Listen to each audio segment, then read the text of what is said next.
So Israel and Iran, they have been bombing each other for the last couple weeks, and it has investors freaking out. It has regular people freaking out. Everybody wants to know, like, do we sell our stocks? Do we buy our stocks? What do we do right now? So I've been in the market for over a decade, and I've seen a lot of tensions between different countries, and I'm going to give you my perspective on what I'm going to do personally in my $1,000,000 account of what to do in the market right now, how to capitalize, and what to do going forward, because there's a lot of things that you read on X, a lot of things you see on Instagram, a lot of things you see on YouTube. I'm just going to give you my unique perspective right now of the good, the bad, the ugly, the opportunity of what to do right now to capitalize. So I think that the main fear with investors right now is the fact that the USA might get involved, and there's rumors that we're going to drop bunker busters on Iran to try to blow up their whole underground nuclear program, because we do not want Iran to get a nuke. Everybody's worried that if Iran gets a nuke, the terrorist organizations that are based out of Iran are going to take over that nuclear site, and they're going to want to get their hands on that and just go launch a nuke at whoever they want to launch it at.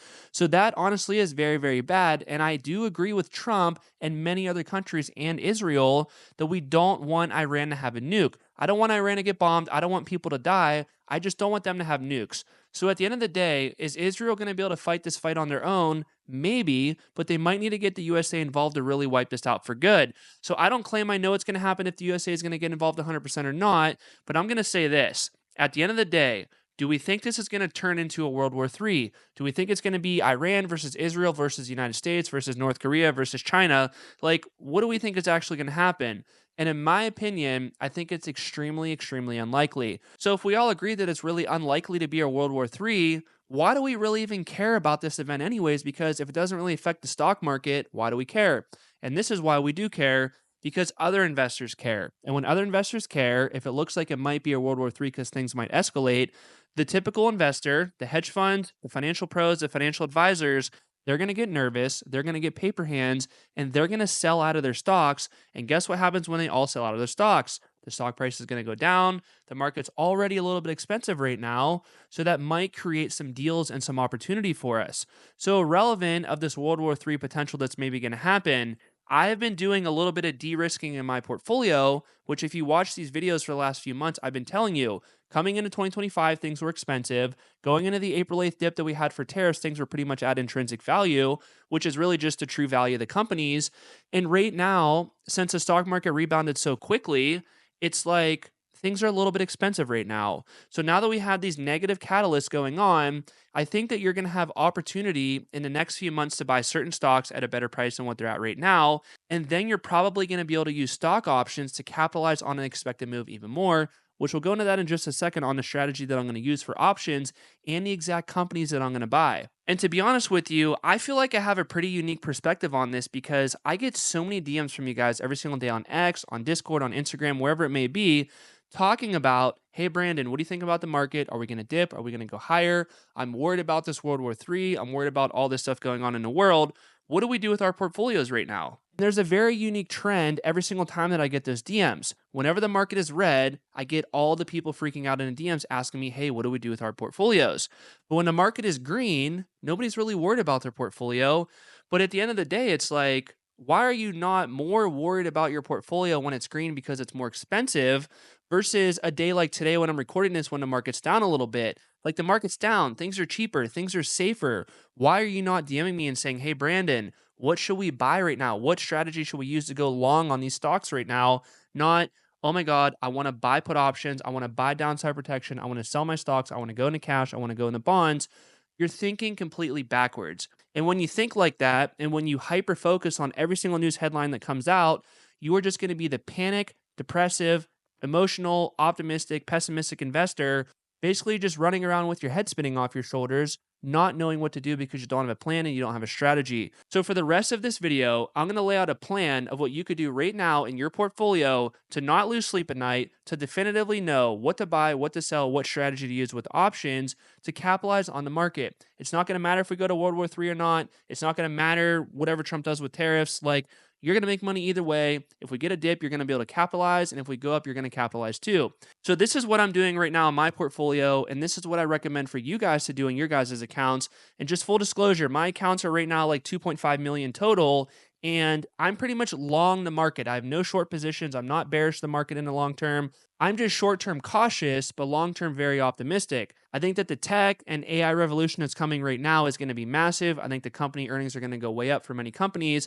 Yes, of course, some companies are going to be a bubble, some are not going to be a bubble, but there are various companies that are deals right now that if you want to get into them, you can, and you'll probably make a lot of money, which we'll cover those in just a second.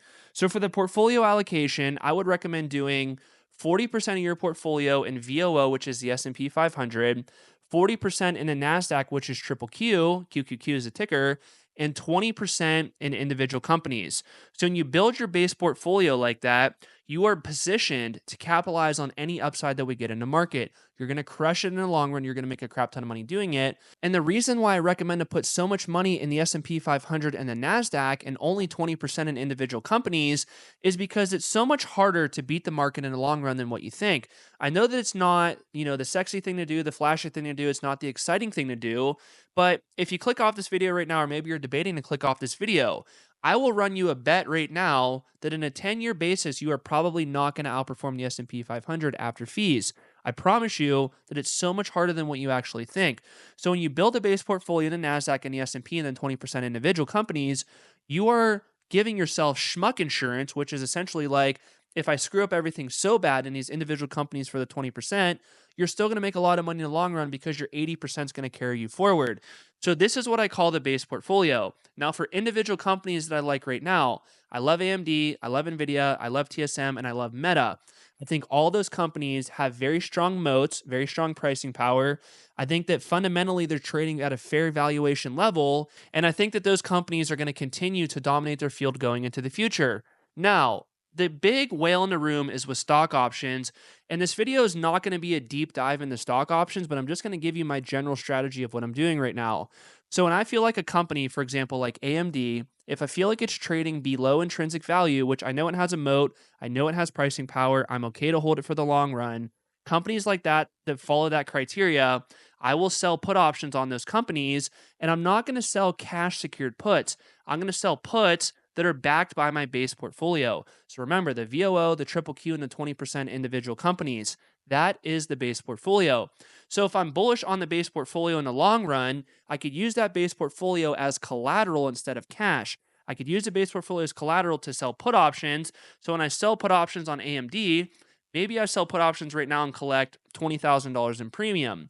I collected $20,000 in premium. It's going to flow into the cash balance of my account. So I have $20,000 to play with right now. I could either withdraw it and go pay for bills or go on a vacation or buy something. Or what I usually do is I take that premium and I roll it back into the base portfolio. So if I think that AMD is cheap and I'm selling puts on it, why not just take that $20,000 and just go buy $20,000 worth of AMD stock? And that is honestly what I'm doing. Now, if I'm super bullish on something, I will sell puts on AMD, for example, take that premium, say $20,000 that I receive, and I'll take the premium and I'll go buy call options with that premium. So as long as the puts that I sell on AMD expire out of the money, which they usually do if you follow the strategy right, I'm basically just going to get free call options. I'm going to get a bunch of upside potentially for free. And the key component of this bullish strategy is that I'm getting a free loan on my base portfolio. I am not collecting margin interest for any part of when I'm selling these puts. It's not cash secured, it's portfolio secured. And if you're saying, well, don't you have to secure it with something? Like, it's like, dude, I'm securing it with the portfolio. You don't think that I could sell the shares in my base portfolio to generate cash? Of course I can. So that is what I'm securing these trades with. So if I'm selling puts, I'm bullish. So why not own the shares of the company too? So I'm double bullish. I'm capitalizing that upside.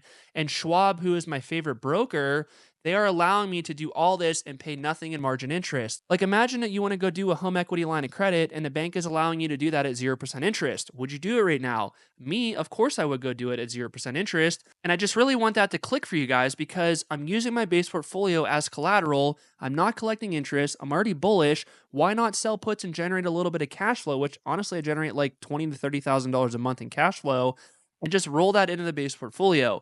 And when you do this month on month on month on end and years on end and decades on end, you will be blown away by how much money you're going to make and how fast you're really going to scale your portfolio. And I know this was a two-part video, but I just really hope this helps you guys out because it's like the Israel Iran stuff, it doesn't matter in the long run for the stock market. So if it doesn't really matter in the long run, you shouldn't really stress over it.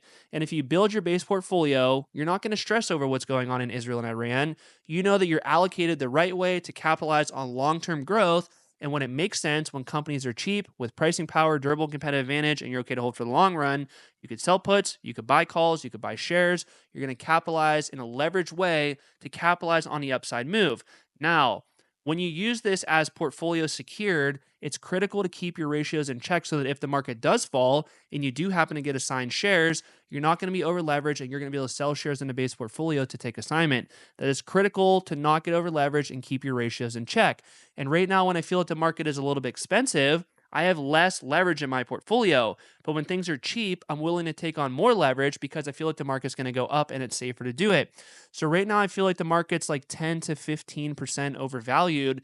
And if we do correct lower, I think I have like $1.5 million of buying power ready to go. So I'm going to capitalize. But if the market doesn't go lower, I have all my base portfolio and all my current option positions set up to capitalize on further upside.